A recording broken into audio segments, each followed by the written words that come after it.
دوستو، آج کی کہانی ایک ایسی شہزادی اور اس کے باپ راجہ کمال کی ہے جس کو سننے کے بعد آپ کے ذہن میں عجیب و غریب سوالات ہوں گے۔ دوستو، انسان کوئی بھی ہو، عجیب و غریب بات یا کوئی واقعہ سن کر اپنے آپ سے یا اپنے ہم خیال آدمی سے پوچھ گچھ کرتا ہے۔ یہ انسانی سوچ کی فطرت میں شامل ہے۔ مگر دوستو، دنیا میں بہت سے ناقابل فراموش حقائق اور ناقابل فراموش واقعات ہوتے رہتے ہیں۔ پرانے زمانے کی بات ہے کہ سمندر کے کنارے راجہ کمال کی چھوٹی سی ریاست تھی۔ راجہ کمال بہت دانشور راجہ تھا۔ راجہ کمال اپنی رعایا سے محبت کرنے والا اور خیال رکھنے والا راجہ تھا۔ راجہ خوش اخلاق، شیریں زبان، نرم لہجہ، نیک کردار انسان تھا اور رعایا کو راجہ کمال سے کوئی گلہ شکوہ نہ تھا۔ سب لوگ راجہ پر خوش تھے اور راجہ بھی اپنی رعایا پر خوش تھا۔ سمندر کنارے ٹھنڈی ہواؤں میں اللہ کی دی ہوئی ہر وہ نعمت تھی جس کی انسان خواہش رکھتا ہے۔ دوستو، راجہ اور باقی لوگ شکر گزار تھے۔ رعایا بہت ہنسی خوشی زندگی گزار رہی تھی۔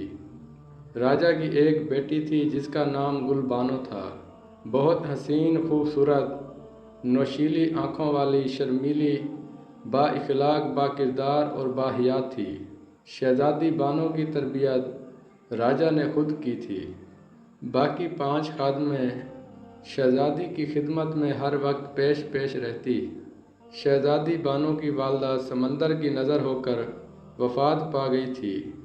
اس کی وجہ سے راجہ کمال نے ہر عیش و عشرت کا سامان فراہم کر رکھا تھا تاکہ ماں کی کمی محسوس نہ ہو۔ ریاست پر اللہ کی طرف سے ایک امتحان آن پڑا۔ سمندر میں اچانک سے طوفانی لہروں نے زور پکڑ لیا۔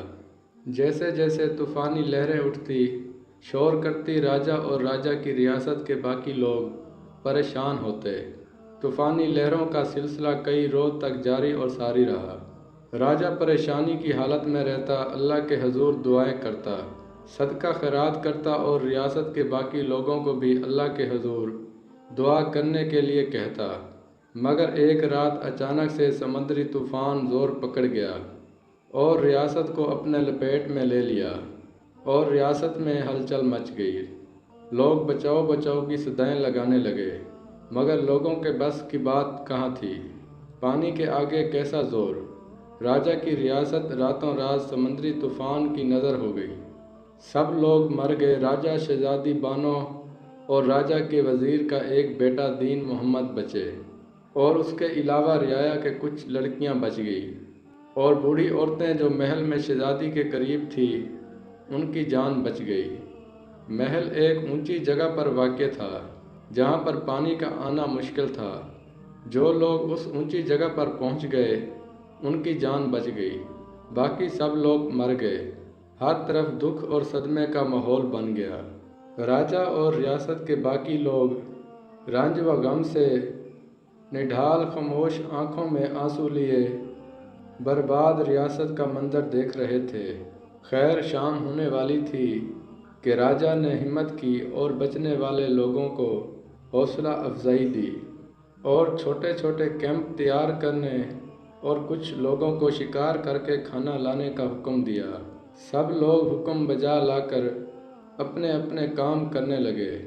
ہر صبح اداس آنکھوں سے جاگنا، ہر شام دکھ سے خاموش ہو جانا راجہ کمال کے لیے ایک عذاب سے کم تر نہ تھا۔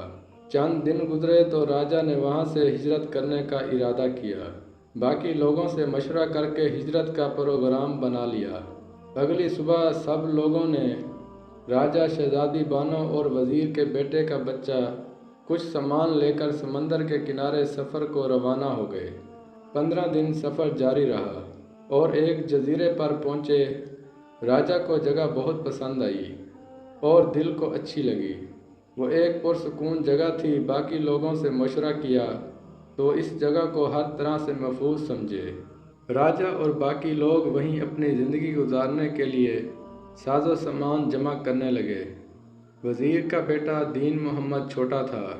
راجہ نے اس کو بغداد میں دین اسلام کی تعلیم حاصل کرنے کے لیے بھیج دیا۔ راجہ کمال اور راجہ کی رعایا نے کچی مٹی کے مکانات بنائے، راجا کے لیے ایک چھوٹا سا خوبصورت محل تیار کیا، اللہ کا شکر بجا لائے اور ہنسی خوشی زندگی گزارنے لگے۔ شہزادی بانو جو کہ جوان ہو چکی تھی، راجا نے ایک دن اپنی بیٹی سے شادی کی بات کی تو بانو نے پوچھا، ابا جان یہ شادی کیا ہوتی ہے؟ اور عجیب و غریب قسم کے سوالات۔ کیسے راجا پریشان ہو کر اپنے خوابگاہ میں چلا گیا، مگر راجا کمال رات بھر سو نہ سکا، کبھی محل کے اندر جاتا اور کبھی محل سے باہر آتا۔ جوان بیٹی کی ان سوالوں نے راجا کے دل میں عجیب طرح کی بے چینی پیدا کر دی تھی۔ شہزادی بانو بہت حسین نوشیلی آنکھوں والی، دنیا داری کے معاملات سے بالکل واقف نہ تھی۔ یہ حقیقت تھی کہ شہزادی بانو پیار، محبت اور عشق سے جسمانی طور پر واقف نہ تھی۔ راجا پریشان رہنے لگا۔ شہزادی بانو راجا سے پاگلوں کی طرح ہر روز سوال کرتی، آپ نے بتایا نہیں شادی کیا ہے؟ راجا خاموش رہتا اور پریشانی کی حالت میں محل سے باہر آ جاتا۔ آخر کار کچھ دن گزرے تو راجا نے چند بڑی عمر کے لوگوں سے مشورہ کیا تو سب کے ہوش اڑ گئے، حیرانگی ظاہر کرنے لگا۔ اتنے میں چراغ دین نے راجا سے کہا، میرے آقا شہزادی بانو کو جنسی تعلقات کا احساس نہیں ہے۔ جنسی تعلقات کے احساس پیدا کرنے کے لیے راجا کمال نے شہزادی کے لیے چھوٹا سا باغ بنوایا اور اس میں کافی خرگوش چھوڑے گئے۔ راجا نے شہزادی سے کہا کہ وہ ان کے ساتھ کھیلے۔ شہزادی خرگوشوں کو دیکھ اور حیران ہوتی۔ جب خرگوش پیار محبت کرتے، آپس میں جنسی ملاپ کرتے تو اس کے اندر بھی اسی طرح کے جذبات پیدا ہوتے۔ آخر اس کو تھوڑی بہت سمجھ آ گئی۔ اس کے بعد بادشاہ نے اس کے پاس ایک بڑی عمر کی عورت کو چھوڑا۔ اب شہزادی اپنے تمام سوالات اس عورت سے پوچھنے لگی۔ وہ عورت اس کو ہر طرح کے جنسی تعلقات کے بارے میں بتاتی۔ تبھی شہزادی کے دل میں شادی کا احساس پیدا ہو گیا۔ شہزادی جان گئی کہ جنسی تعلقات کیا ہوتے ہیں۔ دین محمد بھی اپنی تعلیم پوری کر کے واپس آ گیا۔ راجا اور باقی لوگ بہت خوش ہوئے۔ دین محمد بہت بڑا عالم فاضل بن کر آیا تھا۔ راجا نے شہزادی کی شادی دین محمد سے طے کر دی۔ لوگوں میں بہت بڑی دعوت ہوئی۔ راجا کو ہر ایک نے مبارکباد دی۔ شہزادی بھی خوش تھی مگر ڈری سہمی سی خاموش۔ آخر کار شہزادی اور دین محمد کی شادی راجا نے کر دی اور بہت عرصے کے بعد راجا اور باقی لوگ اپنے سب دکھ اور غم بھلا کر خوشیاں منانے لگے۔ لیکن یہ خوشیاں بھی کچھ دن ہی رہی۔ ایک دن رات کے وقت بادشاہ کا خادم آیا اور راجا کو بتایا کہ دین محمد کو سانپ نے کاٹ لیا ہے اور اپنی آخری سانسیں لے رہا ہے۔ سب لوگوں میں ہلچل مچ گئی اور دوڑ کر گئے تو دین محمد دنیا چھوڑ چکا ہے۔ راجا کمال دین محمد کی لاش کو دیکھ کر بے ہوش ہو گیا اور بیچاری شہزادی بانو دیکھتے ہی پتھر کی مورتی بن کر رہ گئی۔ اس سارے واقعے کے بعد راجا کی ریاست میں بغاوت کی لہر دوڑ گئی اور سب لوگ راجا کو ایک ایک کر کے چھوڑ گئے۔ راجا اس سارے صدمے کو برداشت نہ کر سکا اور بستر مرگ پر لیٹ گیا۔ ریاست برباد ہو گئی اور شہزادی اور اس کا بیمار باپ رہ گیا، یا پھر دین محمد کی قبر تھی۔ باقی عمر شہزادی نے اپنے بیمار باپ کی خدمت اور یاد الہی میں گزار دی۔ یہ میرے اللہ رب العزت کی مرضی ہے، جس کو چاہے خوشیاں دے، جس کو چاہے غم دے، ہم تو اس کے عاجز بندے ہیں۔ پیارے دوستو، اس واقعے سے ایک اور بات سمجھ میں آتی ہے کہ پرانے زمانے میں لوگ کتنے سیدھے سادے ہوا کرتے تھے اور کتنے عقل مند اور دانشور ہوا کرتے تھے۔